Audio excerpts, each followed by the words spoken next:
exactly what you want to see. Let's run this puppy in. Score a touchdown and tie this game. Life, run for your life, touchdown on one play. Worked on this in practice. Touchdown. It's up to Kelvin Benjamin. This is all you, buddy. Kelvin Benjamin for a touchdown. Oh, he toasted his man. Holmes toasted his man. Spin move. Oh! Oh!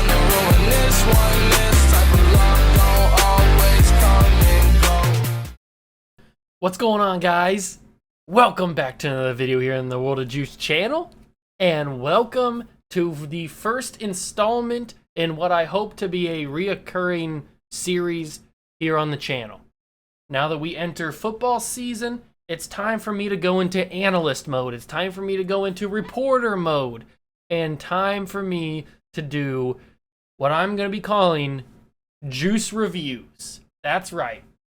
Juice Reviews Ohio State games, Juice Reviews New England Patriot games, basically Juice Reviews any big time football game this year.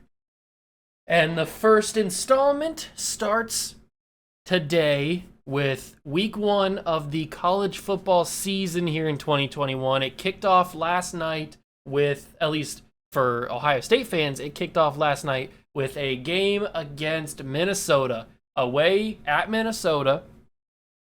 And let's do a little bit of a recap of the game first before I get into like my opinion on things and the overall score and stuff. So let's get into a recap. So it was a rainy day last night. A rainy night last night, I should say.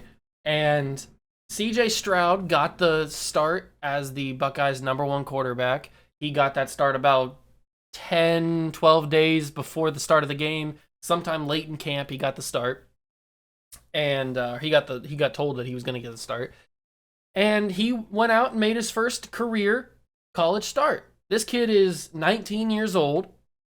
He had never thrown a pass in college football.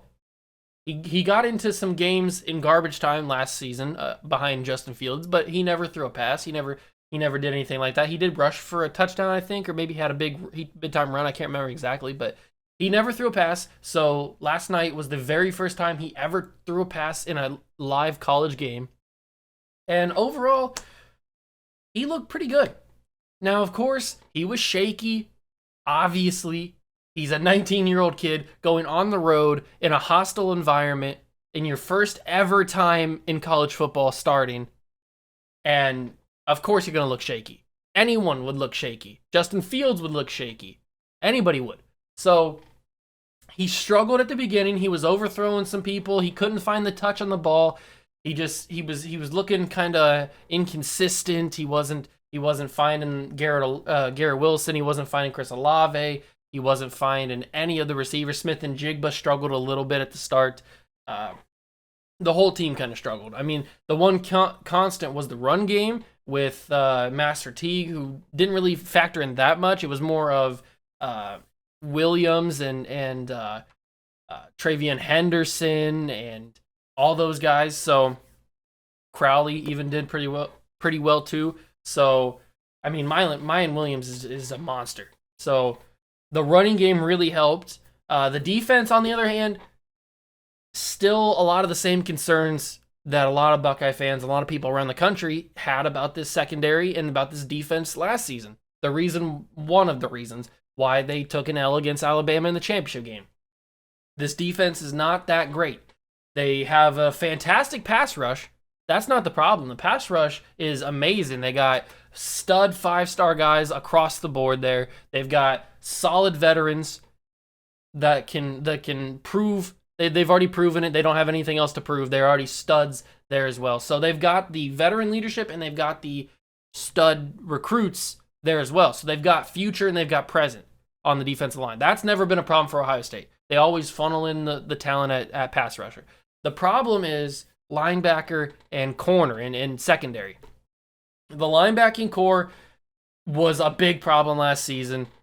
Tough Borland, Pete Warner, pretty inconsistent. Werner was probably more consistent than Borland, but they were pretty inconsistent. They were slow. They couldn't really keep up with any of the big time electric receivers and tight ends in the college football last season. And now we get to this crop of guys, which Eichenberg seems to be okay, I guess.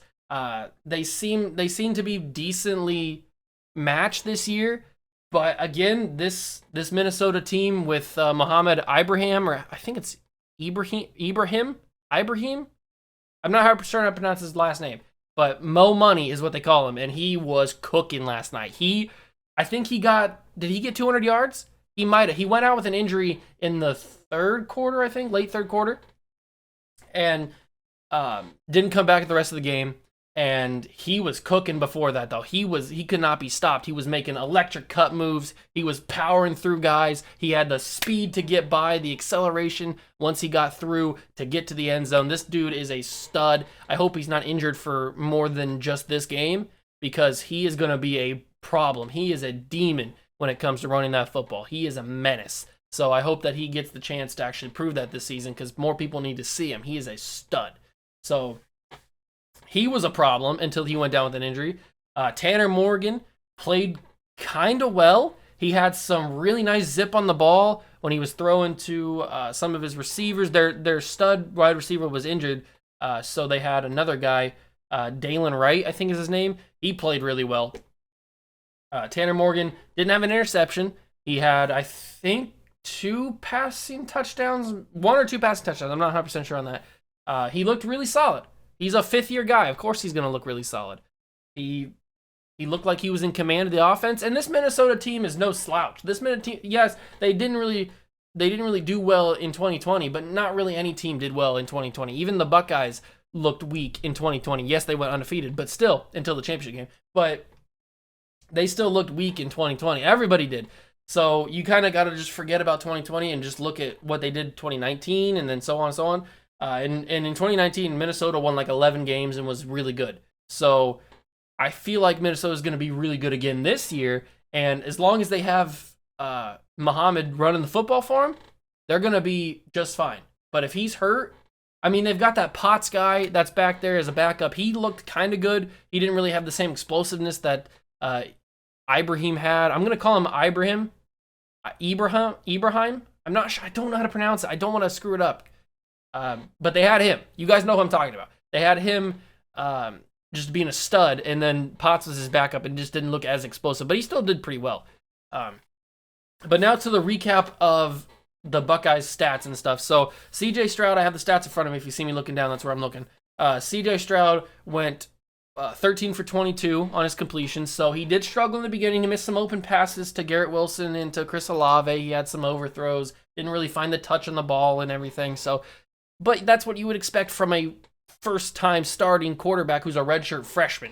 So you just got to cut him some slack. He picked it up in the second half. Once they came out from halftime, they absolutely just laser focused. They were ready for this second half. They weren't going to get embarrassed on the first game of the season. So he picked it up, went 13-22, 294 yards. He had 4 touchdowns and an interception. The interception was his fault.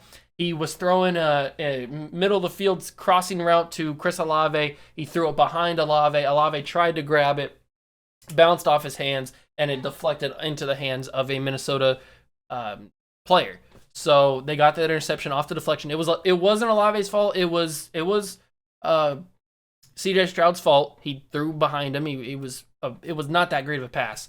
And so he does get the one blemish. He had a couple of rushes in the game, not a whole lot, didn't really run the ball a lot. There was a couple opportunities for him to run when they were doing play action and stuff, but he would elect to hand it off to the running back, which turned out to be a really solid move, because we get to Mayan Williams, who went 9 carries, 125 yards, and a touchdown, averaged 13.9 yards per carry on 9 carries.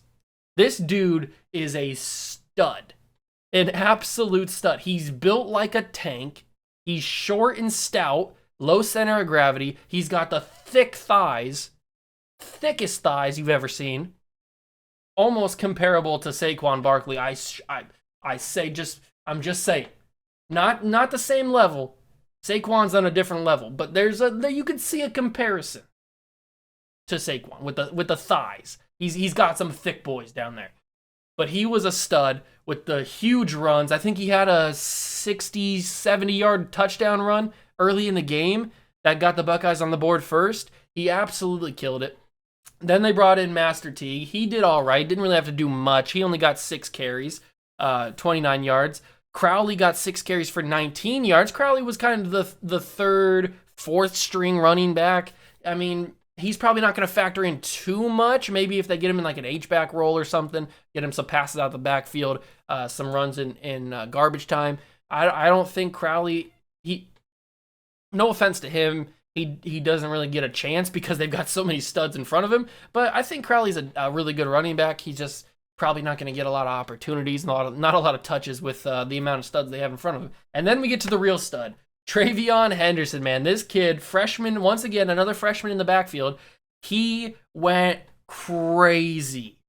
Trayvon Henderson went crazy with, I think, another 50, 60, maybe even 70-yard run for a touchdown. There was so much open. Actually, it might have been a pass. I think it might have been counted as a receiving touchdown. So anyway, it doesn't matter what it was. He went wild on it. It was more along the lines of Minnesota's defense just had blown coverage because he was wide open. There was like nobody within 15 yards of him when he caught that ball. And then he just had that explosive speed to get past any defender that was going to even come close to him. And he got the touchdown. So he looked amazing. Trayvon Henderson's going to be an absolute monster this season as long as they get him some touches. And then, like I said, CJ Stroud had a couple of rushes, not really anything crazy. But then we get to the receiving. Chris Allave had a touchdown. Chris Allave had 2 touchdowns, excuse me. Garrett Wilson had a touchdown. So Garrett Wilson went 5 catches, 80 yards. Allave had 4 catches for 117 yards. Allave, let's take a minute and talk about Chris Allave because, in my opinion, he's the best wide receiver in the country. That's not me being biased or anything. That's not me being a Buckeye homer. That's me looking at the player with unbiased nature and seeing the talent that he has. He's a first-round talent. He's a top 5 pick in the NFL draft if he keeps this amazing stuff going. And I wouldn't assume otherwise because he is a stud. He's a demon on the field, and he just proved it again last night. So there was one play in particular that he scored his second touchdown on. It was a pass from CJ Stroud. It was kind of a route that developed across the field. It brought him more towards the sideline. He caught the ball. There was nobody by him. It was complete blown coverage again by Minnesota. He caught the ball at the sideline, ran up the sideline, was able to keep his feet in bounds. It was an amazing play to watch. And then he had that burst of speed, the acceleration to get away from guys. He's not the fastest guy on the field, but he's so elusive, so slippery. He's got that nature to him. So he just was able to find it. He's probably one of, if not the best pure route runners in college football. He is so precise, so clean. He's so, it's surgical how he plays receiver. It's amazing. If you have not seen Chris Allave, look up Chris Allave highlights on YouTube. You will not be disappointed. He is surgical when it comes to running routes in college football. And his hands are amazing. He's got big hands, able to grip that football, catch the ball, and then get down for a touchdown. Garrett Wilson's a whole nother story. Garrett Wilson's amazing as well. Some may say Garrett Wilson's better than Chris Allave. I probably wouldn't say that. I'd probably say Allave is just a little bit better, but Garrett Wilson's right there. I'm not saying, and that's not a knock on Garrett Wilson because Garrett Wilson's a stud too.